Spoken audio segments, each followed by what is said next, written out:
नमस्कार मित्रांनो, आपण आलो आहोत आळे येथील कोळवाडी या ठिकाणी श्री शिवयोगी सद्गुरू हनुमान बाबा रामेश्वर महाराज यांच्या आश्रम मठामध्ये.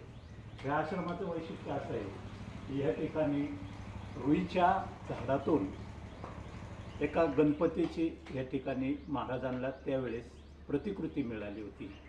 या आपण बघूया या मंदिरातील स्वयंभू गणेश मूर्ती. यालाच माऊली नटेश्वर स्वयंभू सिद्ध मंदिर असं देखील म्हणले जाते. यामध्ये हा जो मूर्ती हा संपूर्ण रुईच्या झाडातून प्रगट झालेली गणेशाची अतिशय मनमोहक अशी ही गणेश मूर्ती आहे. या ठिकाणी आपण बघू शकता हे आहे शिवयोगी हनुमान बाबा उर्फ रामेश्वर बाबा ज्योतिर्गिरी आखाडा. हे जिवंत असताना या ठिकाणी वास्तव्यास होते.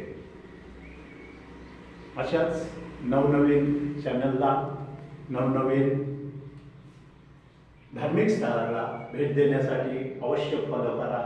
उल्हास कर्डिले, आनंदी आनंद. जय गणेश. आदेश अलग निरंजन.